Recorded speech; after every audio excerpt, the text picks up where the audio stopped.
Hello friends, जय माँ बगला हूँ, जय नासी, जय माँ तारा, जय श्री श्याम। जस्ट अभी कोलकाता पहुँची हूँ। यहाँ पे तो बहुत सन्नाटा था, सब दुकानें उकानें सब बंद थी। बाद में पता चला कि परसों 2 दिन पहले टीएमसी का कुछ इधर इलेक्शन की वजह से कुछ मीटिंग हुई थी, जिसकी वजह से कुछ तो था, टोल वोल सब बंद था। मुझे तो 1 मिनट के लिए लगा कि कुछ लफड़ा उफड़ा ना हो, लेकिन फिर होटल वाले बोले ऐसा कुछ नहीं, परसों का था इसलिए थोड़ा माहौल ठंडा है एकदम। पूरा दुकान सब बंद था, तो भी अच्छा हुआ, ट्रैफिक नहीं मिली। फटाफट मैं होटल पहुंच गई। अभी आज होटल पहुंची हूँ, कल है अमावस्या। देखिए मैं आपको सबको बात बता दूँ, सबको लग रहा होगा अभी भी कोई पूजा बाकी है। सारी पूजा हो चुकी है। जो बगलामुखी की पूजा थी 51 लाख की, वो मैंने परसों ही रात को कर दी। अब बस हमें रिजल्ट का वेट है। जितने लोग ने भी पूजा करवाई है, 30 तारीख तक तो 100% रिजल्ट आ जाएगा। बाई चांस किसी एक आध का नहीं आएगा तो 36 दिन के अंदर रिजल्ट पक्का है, क्योंकि 36 डे का रिजल्ट होता है। और आपने सबने हवन देखा है, मैंने कोई फेक काम नहीं किया है। आपने देखा है कि कितने सारे पैसे लगे हैं, नहीं कुछ तो भी 10-12 लाख रुपए लगा के मैंने निस्वार्थ मन से पूरे देश के लिए पूजा की है। बल्कि यहाँ सब जो पंडित जी कह रहे थे, बोलते ये पूजा लोग अभी पता है वहाँ पे विधानसभा का इलेक्शन आ रहा है, साउथ से कहाँ से लोग विधानसभा के इलेक्शन के लिए वो पूजा करवा रहे थे, पंचबली करवा रहे थे। और मैंने तो पंचबली और इतनी बड़ी पूजा सिर्फ अपने और आपके यूट्यूब के लिए करवाई है। तो मेरे गुरुजी भी ये कह रहे थे बात की, लोग पूजा कराते हैं मंत्री संतरी बनने के लिए या कुछ, और तूने ये पूजा सिर्फ इसलिए कराई है कि तेरी और तेरे यूट्यूब वाले, तेरे यूट्यूब सब्सक्राइबरों के आने वाले 7 पीढ़ियों तक कभी किसी पे पुलिस स्टेशन कोर्ट कचहरी का केस ना हो, कभी कोई चीज़ें ना हो। मैं बोली तो सीधी बात है ना, हम पंडित हैं, जब यजमान रहेंगे तभी तो हम पंडित रहेंगे। जब लोगों को दुखी दूर नहीं होगा तो लोग हमारे पास क्यों आएंगे, है ना। अपने लिए तो सब जीते, लोगों के लिए जीना बहुत बड़ी बात होती है। तो पूजा तो हो चुकी है। देखिए अभी जो ये कल अमावस्या की पूजा है, ये सब है, ये तो एक नॉर्मली जो डेली कर्म की है वो अमावस्या के दिन भी पूजा चालू रहेगी। हाँ, ब्रह्मचार्य के व्रत के हिसाब से जो मैंने 8 अगस्त को स्वामी समर्थ में मठ में पार्ला में जो पूजा है, अभी मैं करीबन कुछ 4 या 5 तारीख, अब धीरे धीरे कामाख्या की पूजा पूरी करके धीरे धीरे हम मुंबई की तरफ रवाना हो रहे हैं। तो कैसे है, बहुत दूर है, मुंबई से कम 4000 किलोमीटर की दूरी पे मैं हूँ।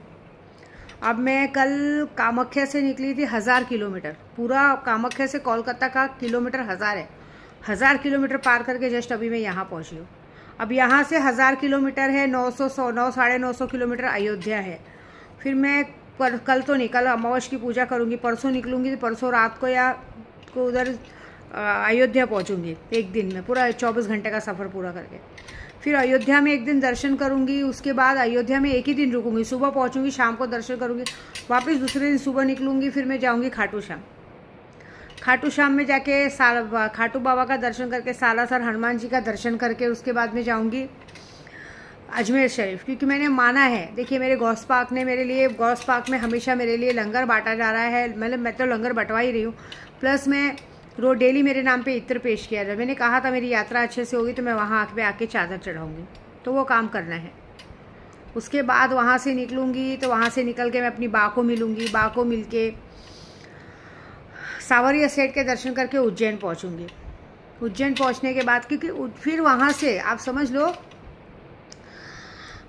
वहाँ से फिर उज्जैन, अगर एक तरह से उज्जैन पकड़ो, वहाँ से अजमेर शरीफ ही 150-200 किलोमीटर है।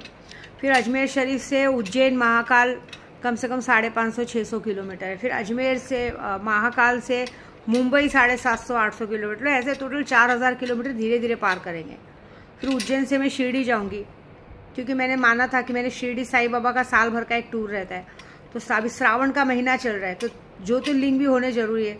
तो शिरडी जाऊँगी, शनिवार के दिन पहुँच रही हूँ, तो क्या बोलते हैं, शिरडी पहुंचूंगी। शिरडी के साथ फिर जाऊंगी वहाँ पे क्या बोलते हैं, शनि सिंगनापुर।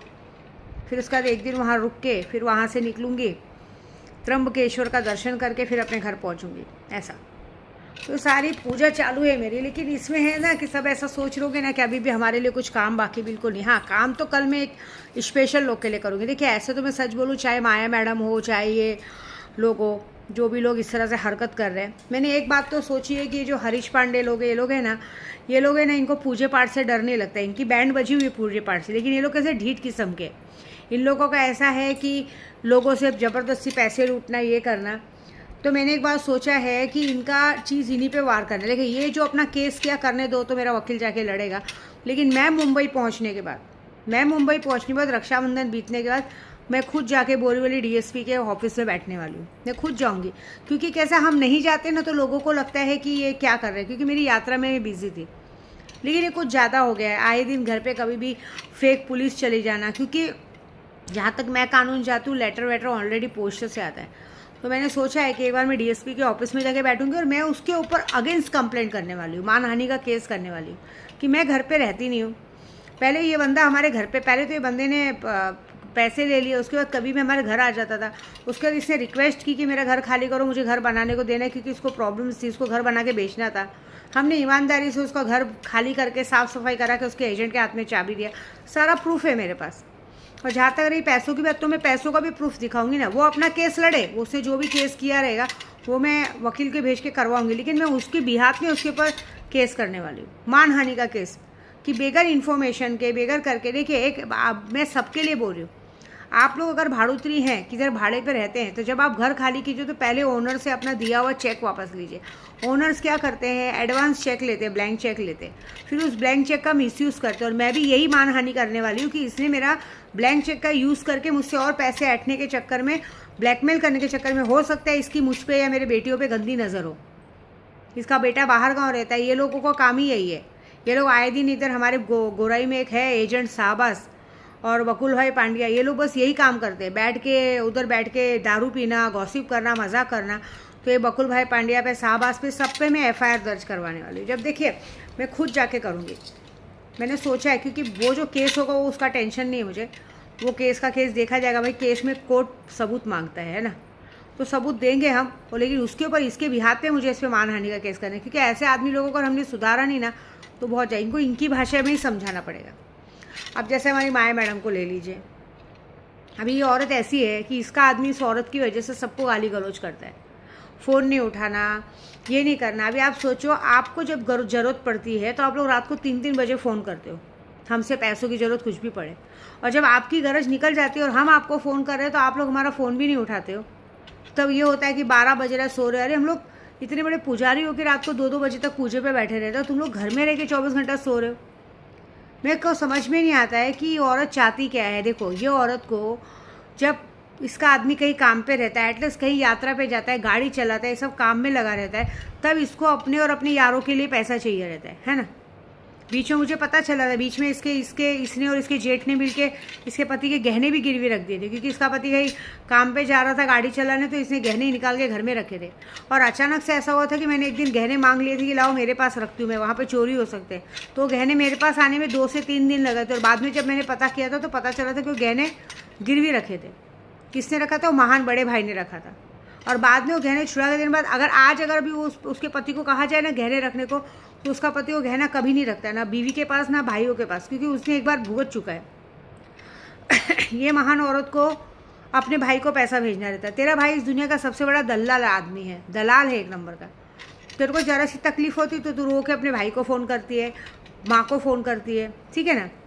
तो वो एक नंबर का ना दल्ला है, मतलब एक हमारे में जो कहते हैं ना कोठे पे भड़वे लोग रहते हैं ना, उससे भी बेकार है वो, जो अपनी बहनों की दलाली खाने आता है। तो कोई बात नहीं, अभी मैंने एक बात सोचा है, क्योंकि ये अपने आप से सुधरेगी नहीं। जब इसका आदमी काम पे रहता है तब इसको पैसे चाहिए रहते हैं, प्यार तो है नहीं। अब ये फ्रस्ट्रेट हो चुकी है। फ्रस्ट्रेट कैसे हो चुकी है? इसकी प्लानिंग इसी पे उल्टी पड़ गई। इसे बहुत ज़्यादा प्यार आ रहा था अपने पति पे, कि मेरे पास बैठते नहीं। अपने माँ बाप को शिकायत की, ससुराल में शिकायत की कि मेरा पति मुझ पर ध्यान नहीं देता। अब जब 2 महीने से पति घर में है, अब इसको कहीं निकलने नहीं मिल रहा है, अपने और यारों के साथ पिज़्ज़ा बर्गर खाने नहीं मिल रहा है ना, कुछ नहीं मिल रहा है, तो ये फ्रस्ट्रेट हो रही है। पहली बात तो मुझे इसके आदमी पे शर्म आती है, कैसे इसका आदमी इसके हाथ का बनाया हुआ खाना खा सकता है। उसको पता है इस औरत ने इसको धोखा दिया है, इसके बाप के साथ, इसके भाई के साथ मुंह काला किया है। कभी माया मैडम ने अपनी सौत को देखा है? अपनी सौत को देख और पता कर कि तेरे पति की पसंद क्या है। तू पसंद नहीं है उसकी, तो उसकी पसंद देख कैसी है। उसकी पसंद हाई फाई गए। तेरे खुद के छोटे से बच्चे की पसंद क्या है देख। तेरे को कभी ऐसा लगता है कि तेरा बच्चा कौन सी जर्नी में जाएगा, तेरे बच्चे पे क्या असर पड़ेगा? तेरा पति कमाता धमाता नहीं, जब कमाने धमाने जाता तो तुम लोग उसको परेशान करते हो। तेरा बेटा भी वही करेगा बड़ा हो गए। तूने देख अभी तक कबूल नहीं किया है। सब लोग मुझे कहते हैं कि आप कितने बार बोलेंगे आपने देखा है क्या? ठीक है ना, मैंने नहीं देखा है। एक काम करो, उसको ही कह दो कि अपने बेटे के, इकलौते बेटे के सर पे हाथ रखे और बोल दे कि हाँ ये बच्चा मेरे पति का है। DNA टेस्ट बाजू में रखो, बोल तो अगर मैं झूठ बोल रही हूँ तो मेरा बच्चा यहीं मर जाए। देखो रखती क्या सर पे हाथ। और ऐसे भी आज हो गई है 23 तारीख, गिनने के 30 तारीख, देख लीजिएगा 30 तारीख तक इसके बच्चे अगर इसने कबूल नहीं किया, क्योंकि देखिए मैं देखना चाहती हूँ कि ये अपने आप से प्यार करती है, अपने बच्चे से बहुत ज़्यादा प्यार करती है। अगर बच्चे से प्यार करती होगी तो अपने पति के सामने जुर्म कबूल करेगी। नहीं तो ये बात याद रखना कि अगर बच्चे को कुछ होता है तो पूरी दुनिया के सामने इसका मुंह काला होगा कि इसने झूठ बोला था इसलिए इसके बच्चे को हो गया। ऐसी बात है। और इसकी माँ जो बार बार इधर आती है ना, अभी मैंने क्या देखा है कि ये औरत जब देखो अपने भाई के सबके चक्कर में अपने पति को ब्लैकमेल करती है। जरा सा कोई झगड़ा झंझट होता है तो भाई को बुला लेती, बाप को बुला लेती। तो अभी ये काम करती हूँ कि जेल भेजना ही है ना, क्यों ना मैं इसके भाई को जेल भेज दूँ। तो चलो कल अमावस्या है, देखो सबकी पूजा तो हो चुकी है, किसी की पूजा बाकी नहीं है, बाकी तो ऐसी नॉर्मल पूजा रहती है। तो कल अमावस्या की पूजा मुठ में ऐसे मारती हूँ कि आने वाले 72 घंटे के अंदर इसका भाई जेल चला जाएगा। जब जेल चला जाएगा तो जाए राखी बांधने जेल में, ठीक है ना।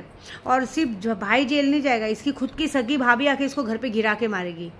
तो इसकी भाभी भी मेरा वीडियो देखती है, वो आके गिरा के मारेगी कि करनी करो तुम लोग, भोगे हम लोग बस। नहीं तो फिर अगर ये सब नहीं चाहती तो गलती अपनी। देखो जब भाई जेल चला जाएगा, बच्चा बीमार पड़ जाएगा, तो खुद ब खुद इसके मुंह से सारा सच निकलेगा ना। सच तो निकालना पड़ेगा मुंह से, क्योंकि देखिए उंगली इसने की है, मैंने नहीं की है। ये करने पे इसने मुझे मजबूर किया है। इसने जो किया है ये जानती है। और अभी भी घर में ऐसी हरकत है कि अगर मुझे मेरे यार से मिलने नहीं मिलने वाला है, मुझे कहीं जाने नहीं मिलने वाला है, तो मैं कहीं नहीं जाऊँगी, है ना। और वो भी इसके घर वाले इतने बेवकूफ़ है, चूतिया लोग हैं कि इसका नखरा उठाते हैं। खाना तो ठीक से बना नहीं पाती है। हाँ अभी बताओ, आप एक बात बताओ, तेरे पैसों से मत, तेरे को खाना पैसा मिल रहा है ना, तब तुझे क्या ज़रूरत है, तुझे क्यों ऐसा लग रहा है कि तेरा आदमी काम पे जाए। तुझे तेरे आदमी के साथ बैठ के चोच लड़ानी थी ना, लड़ा। तेरे को अपनी मैक्सी सूंघवानी थी, सूंघा। भाई को सूंघा के थक गई, जेठ को सूंघा के थक गई, ससुर को सूंघा के थक गए, पति को कर।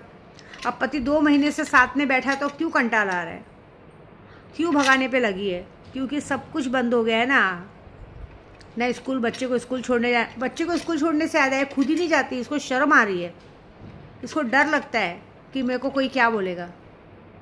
जो गलत नहीं होता ना उसे डर नहीं रहता। तू तो मुंह छुपा के घर में बैठी है। लेकिन सबसे बड़ी जिद कैसी है, मुझे अगर मेरे जेठ के पास जाने नहीं मिलेगा, मुझे मेरे यारों के पास जाने नहीं मिलेगा, तो मुझे कहीं नहीं जाना है। तेरी उल्टी गिनती शुरू है। देख मैंने तो जो काम करना था बगलामुखी की पूजा करके कर दिया। हाँ वो 36 दिन में रिजल्ट सबके लिए आएगा। मुझे कभी कभी ऐसा लगता है ना कि तेरे लिए भी जाके मुझे ना एक बार पुलिस स्टेशन में बैठ के कंप्लेंट करनी चाहिए कि ये लोग कोई शरीफ नहीं है।